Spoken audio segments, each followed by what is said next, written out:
Hey, are you okay? And I'm asking because I've been there and I remember what it felt like when nobody asked. This video is for everyone who's still in the corporate era, still setting alarm, still logging in, still doing the thing, showing up professionally, putting it together, delivering, while quietly carrying something heavy underneath it all. I'm not here to tell you to quit. I'm not here to sell you a course on escaping the 9 to 5. I'm here to sit with you for a little while and tell you that I see what you're doing, and I think you deserve to hear that. So, are you okay?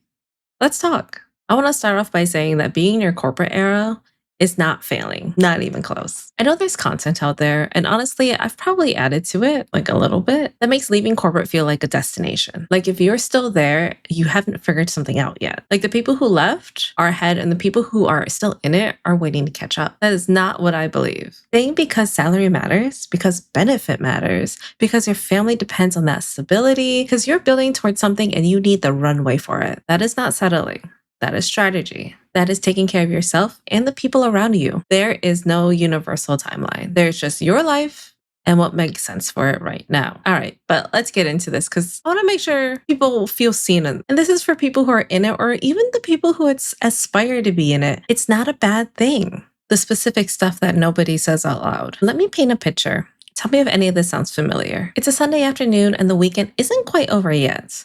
But your brain is already Monday. You're running the week in your head. You're thinking about the first meeting, the deadline on Wednesday, the coworker who's going to make something unnecessarily complicated, the email that you have to send that requires a very specific tone to land right. And Sunday used to be your favorite day. Now it has a shadow over it that starts around 4 p.m. And it doesn't really lift until you're actually in the building the next morning and realize, oh, yeah, right. It's just another day. Or maybe it's the commute because we love commutes. You're on the train or you're in the car and you're already rehearsing. You're already preparing for interactions.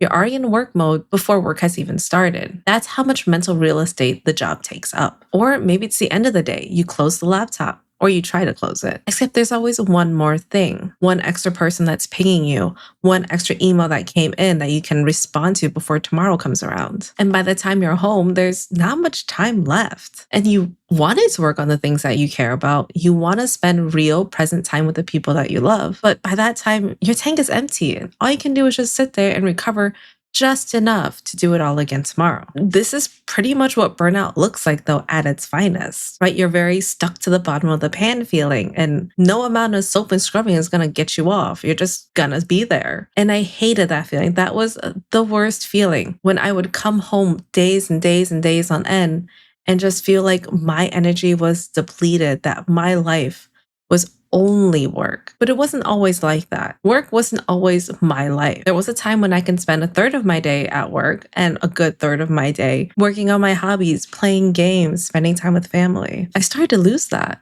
And it sucked. But I know that feeling. I lived in it for years. And I want you to know that it just being familiar doesn't make it normal. It just means you've been carrying it for probably way too long. Please take that vacation, get some rest, take a break. You deserve it.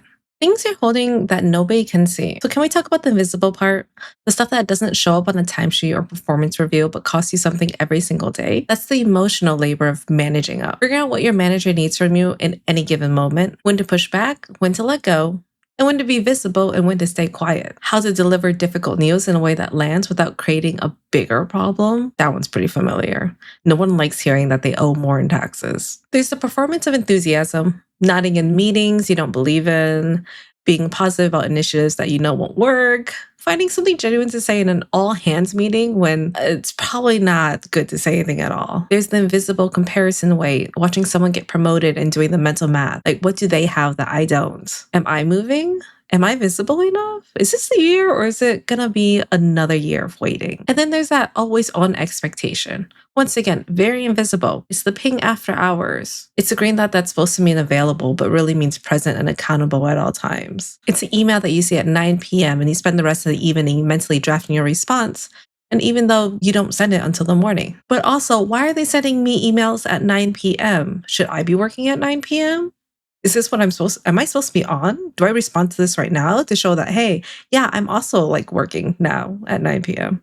Then there's the cost of spending your sharpest hours, your most energized, most focused, most capable self on work that doesn't really feel like yours. And then you come home with the remainder because work always comes home somehow. And that part was probably the hardest for me because I would spend so much time at work working, but still come home with work. There was always something to do. Great for the company, not great for a work life balance of sorts. But it kind of sucks when you never feel like you can catch up in work. The weight is real. It's not weakness. It's not sensitivity. It's the honest cost of giving as much as you can give to that job that may not be giving the same energy back. And as long as you're carrying it gracefully, that's all that matters. Just want you to know that I see it. I know corporate carries that same weight every which way around. Just know that you're carrying it gracefully and that everyone is also trying to just survive and do the same. Because there's more than you think. Here's something I want you to actually hear. Not scroll past, not change to the next video. Actually hear. You are showing up every single day to a job that might not light you up, in a culture that might not fully see you, doing work that might not feel like yours, but you are showing up. You're a professional, you're capable, you're consistent, you're delivering. And no, that's not nothing. In a world where showing up is genuinely hard some days, doing it consistently, that's something. That's a real thing. Extra points if you're doing it on time too, because as someone who's notoriously late by like 5 minutes, I still very much appreciate the people that come in on time. And the skills that you're building right now, even in a role you don't love, are real and they are yours. The ability to work under pressure, to communicate across different personalities, to manage up and navigate difficult people without blowing everything up, to meet deadlines, to manage priorities, to stay functional when things go sideways. Those go with you.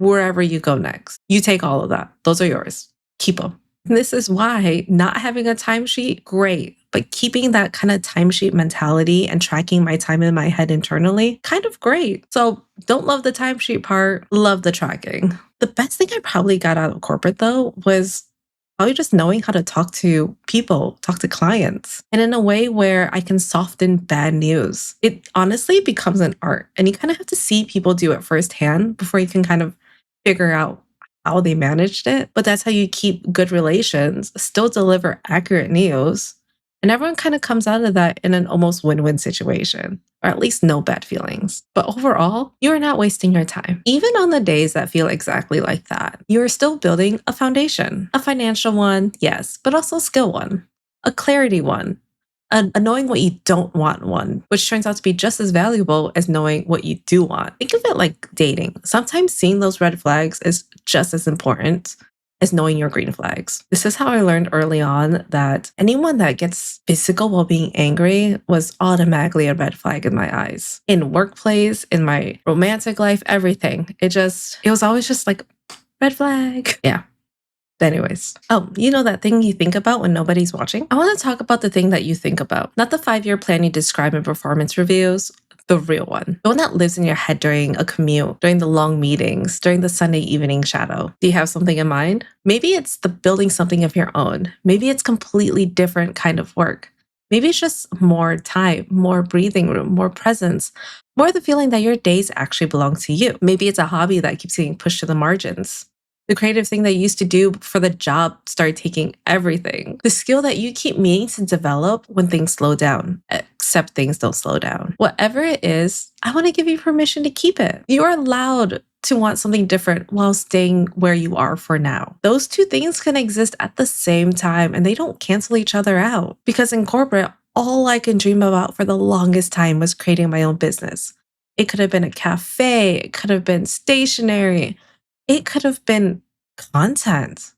And I had that dream for a very, very long time. And that's okay. It probably frustrated me more than I realize now, but I needed it.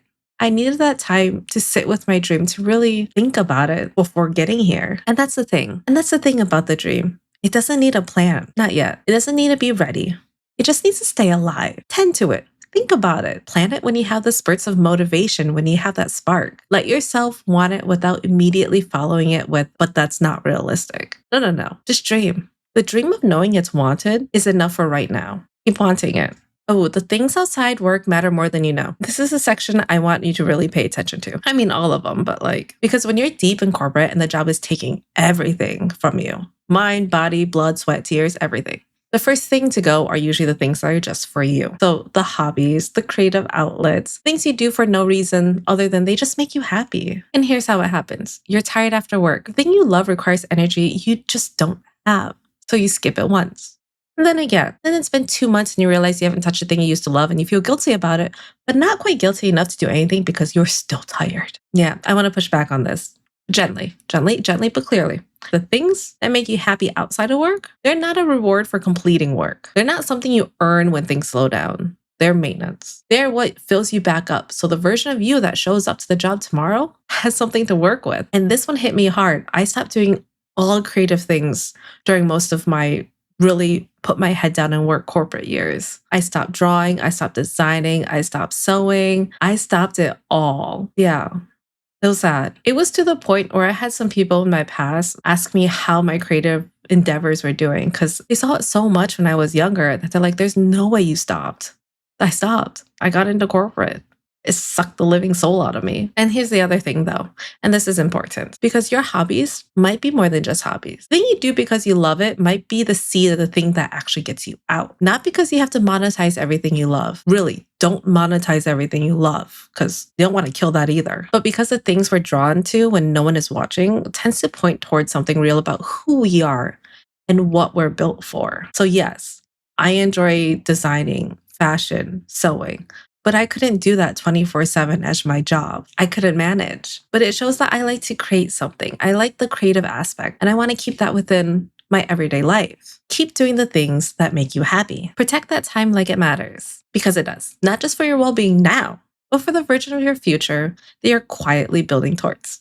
All right. There are 4 things. And these are the things I wish someone had said to me when I was in my corporate era. And I'm going to say them to you now. Your worth is not your output. Corporate measures you in deliverables, billable hours, performance ratings. And after a long time, it gets very easy to start measuring yourself in the same way. Feel like you have to earn your place constantly. You don't. Your value as a person is not a function of your productivity. The job measures output, but it doesn't measure you. There's a lot more to you than just what you can deliver. Politics are not a reflection of your talent. So if you've been passed over, overlooked, undervalued, and I know that feeling well, that is a reflection of the system, not your ability. I was passed over for a promotion after doing everything right. Extra hours, extra visibility, extra effort. And one manager's opinion about me outweighed it all. That's not a talent verdict.